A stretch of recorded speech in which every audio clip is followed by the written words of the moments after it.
convulsing uncontrollably. Everyone there was terrified and dropped what they were holding. A second later, an old woman rushed out from the crowd, hurriedly, rushing to the old man's side and putting a pill in his mouth. This old fool forgot to take his medicine again. He only behaves after a seizure. The old man's complexion gradually returned to normal, and he got up from the ground.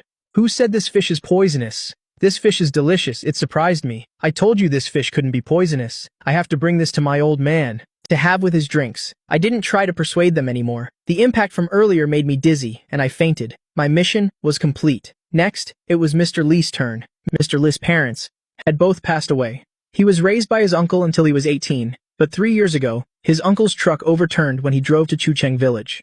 The entire cargo was looted, and his uncle was left in a vegetative state. Ever since then, finally, I've been waiting for this opportunity. It wasn't in vain to have stayed with these cunning villagers for so long. For 2 years as the deputy village chief, I've been repairing roads and installing streetlights in Chucheng village and on every streetlight. I've installed cameras. The purpose is to gather evidence to bring you scumbags to justice. Mr. Lee watched the looting villagers on camera, recording their greedy faces.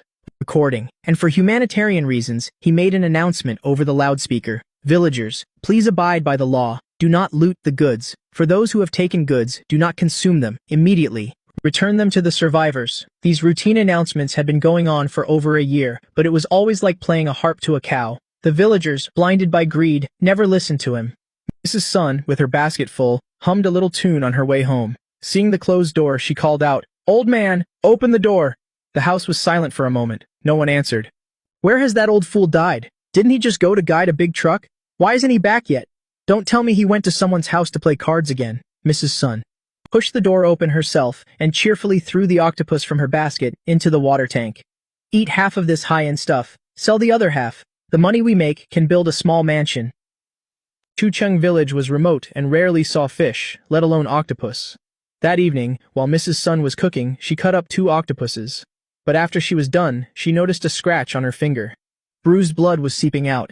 This seafood is really something. I wasn't paying attention, and it dared to sneak attack me. Mrs. Sun squeezed her finger and then went to the pot, throwing everything in. The stew pot, looking at the pot of octopus cooking. This stuff is so expensive. Tonight, I have to let my grandson eat a lot. Kids are still growing. They need good nourishment. Dinner was served.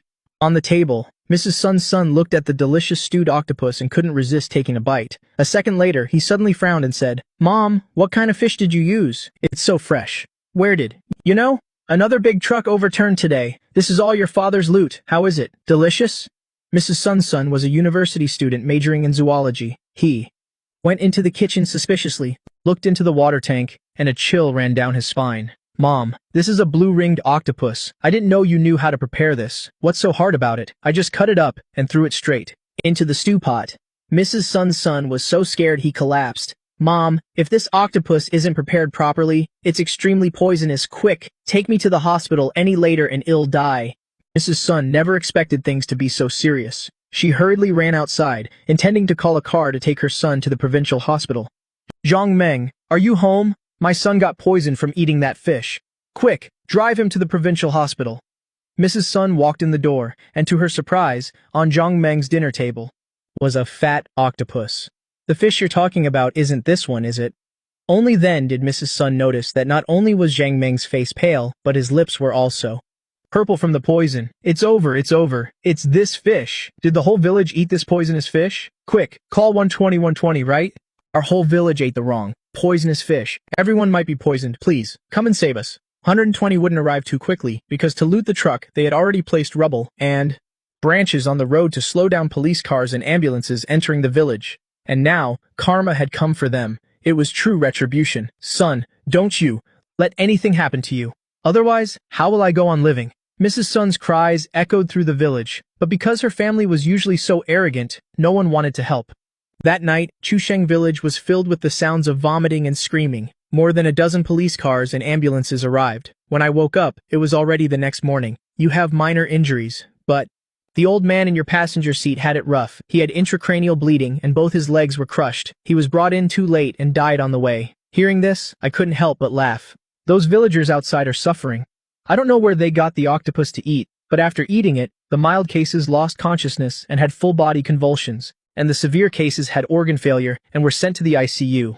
A few even died outright. This is the biggest food safety incident I've ever seen. Now all the departments are conducting a thorough investigation into this incident. Very quickly, all sorts of reporters and media outlets smelled a hot story. They swarmed Chusheng village at the same time, pointing their camera lenses at the village officials. We need to quickly find someone to destroy the evidence of the truck crash. And we also need to find someone to deal with these reporters. What should we do? The village chief racked his brains but couldn't come up with a plan. Just then, a huge fire suddenly broke out in the village. No one knew who started it. The villagers were already weak, and with the fire, countless more were injured. Oh my god, which angel helped me vent my anger like this, daring to put octopus and white liquor into the fire together? Even Satan couldn't have come up with this plan. I couldn't help but laugh. Suddenly, the hospital room door was pushed open. A police officer walked up to me. "Hello, sir. We need to take your statement." "Go ahead and ask. I will definitely cooperate." "We investigated and found that you weren't supposed to take this route. Why did you suddenly change your route at the time of the incident? Was it intentional?" "It was the person in the passenger seat. That old man said the highway was blocked. He made me take this route for a shortcut, and then made me give him a ride home. By the way, have you found my phone? I have a habit of recording my life, so after the old man got in the car, I turned it on. My phone has a video recording function. The entire incident is in there. We found the phone. The case is a bit damaged, and some water got in. Our technical department is recovering the data inside." "That's great. Don't let me be wrongly accused and let that old man get away. We will investigate and won't miss any suspects." "Did you find that old man's phone?" "I just realized this old man, from the moment he got in the car, was constantly fiddling with his phone, like he was reporting to someone. This is the key to the case. Our people just called. They said they found undeleted messages on the old man's phone from after the incident. The messages include him revealing your license plate number to someone else, and at what time your truck would pass by Zhusheng village, telling others to scatter nails and dig holes on that stretch of road. So this wasn't an accident at all, but a deliberate incident. The technical department is now recovering all the data from the old man's phone. It's estimated there will be even more evidence." The next second, the police officer's phone rang. Through technical recovery, we learned that this was not the first time the old man has committed this crime. He didn't just work in a group, but has done this many times. The number of truck drivers they've killed is countless. The suspects involved in the case are numerous. I can't believe this is a long-planned, organized crime. I think they must have gathered a lot of evidence, so I pretended to be scared and asked, "So, am I responsible for the old man's death?" "As long as it's confirmed that the old man was the mastermind, you will be innocent. You might even be able to sue him for intentional homicide. But now, many villagers are poisoned from eating the octopus. As the transporter, you have a responsibility for improper supervision. This responsibility needs to be sorted out slowly. The compensation amount could be very large. I told them several times not to take it, but they insisted on eating it. I guess I'm just unlucky. A poor country breeds treacherous people. That saying is so true. You were unconscious already, and you still remember warning them. Before I passed out, I told them more than once. Don't eat this type of octopus. If not handled correctly, it's extremely poisonous. But they wouldn't listen. I remember there was a camera on the road where the accident happened. That should prove it. We pulled the camera footage last night, but the camera doesn't record audio. We can only see the villagers looting the octopus and drinking. They threw your phone away to stop you from calling the police." The officer sighed helplessly. "From my end, there's no useful information to be gained, so they had to leave. But before I could rest, when the news about me spread, the villagers of Zhusheng immediately rushed to my hospital room, maliciously banging on the door. 'You're a murderer. I want you to pay for my husband's life with yours. My son ate the octopus from your truck, and now his organs are failing. You have to give my son an explanation. Don't think you can just hide in there and stay silent. I know you're in there listening.' Hearing these words, I sneered, and thought, go ahead and curse. Bigger things are yet to come." Follow, like, comment, and share for part 3.